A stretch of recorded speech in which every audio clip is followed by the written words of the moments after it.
He shocked the nation and the world at large, becoming the first high-profile individual to face head-on the dreaded war crimes court at The Hague. His maiden trip, even before the naming of the Ocampo 6, sent panic across the nation, occasioning the then President Mwai Kibaki to the cabinet for a meeting. Samogena has the details of behind-the-scenes maneuvers that jolted the then suspended Higher Education Minister William Ruto to travel to The Hague for a meeting with Luis Moreno Ocampo, the then ICC chief prosecutor. It began with a letter to various Kenyans from the ICC requesting their cooperation with the then prosecutor Luis Moreno Ocampo over the post-election violence. And the letter read that I have, that is Ocampo now, I have information that you could have information that can help me in my investigations regarding what happened in 2007-2008, post-election violence in Kenya. I am now writing to you and asking you that you give me an appointment to come and interview you in Nairobi, or in the alternative, you come to The Hague at the International Criminal Court. Kithure Kindiki, then the Associate Dean Faculty of Law at the University of Nairobi, would be summoned by his longtime friend William Ruto to provide counsel. Many of the people who got their letters, they were very afraid. Some went under, some were in a panic mood, they didn't know what to do. But for Ruto, who had just been suspended as Higher Education Minister, I have now some more time in my hands. I intend to use it to re-engineer the game. And re-engineer he did. The Deputy President put together a battery of lawyers and retreated into late-night meetings to design a proactive strategy, and the outcome shocked the world. I've told you that you are going to The Hague to meet Mr. Ocampo. Yes. Okay, that's what I'm going to do. The surprise trip was a carefully orchestrated maneuver that was a culmination of long days and nights of meetings between Ruto and his legal team.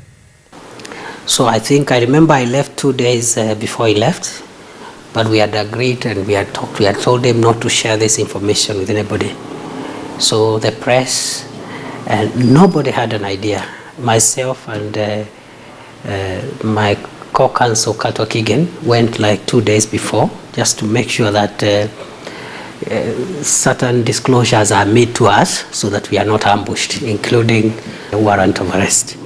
We told him that when you are on the airside at the airport, call the press that time and tell them you have gone to The Hague to put the record straight.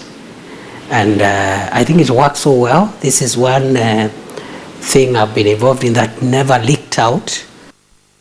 While Ruto's maiden trip to The Hague, even before the release of the Ocampo 6 names, was perceived a daredevil stunt, the suspended Higher Education Minister's decision sent panic and shockwaves in the country, occasioning an emergency crisis cabinet meeting. We were in The Hague, but we could see how shaken the whole country was, including the government that time, the President Kibaki and his PNU, and also the Raila Odinga coalition, the side of the coalition. They were shaken. In fact, they did a cabinet meeting the following day because it came from the blues. Out of the blues, he said, "Look, gentlemen, I'm actually on the way to the ICC."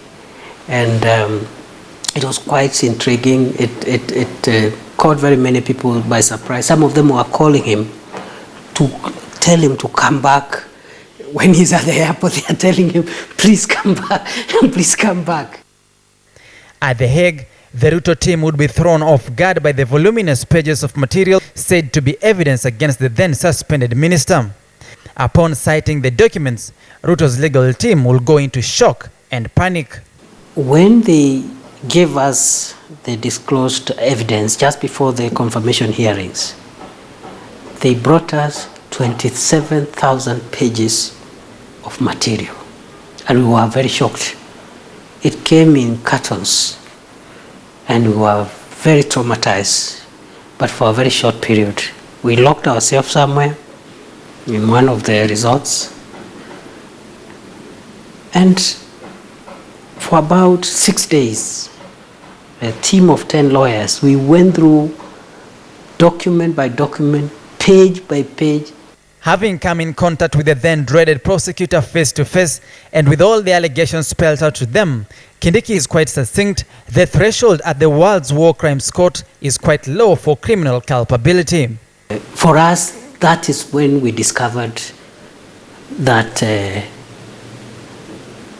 Luis Moreno Ocampo had actually duped Kenyans and had carried incompetent, if not fraudulent, investigations. Because the kind of questions that they were asking my client were just crazy questions. They just showed us newspapers, cuttings, and and you could see a lot of mediocrity.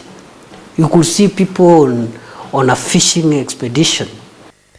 But now serving as the Senate Majority Leader, former Ruto's lawyer says Deputy President and any other Kenyan do not deserve to be subjected to foreign jurisdiction.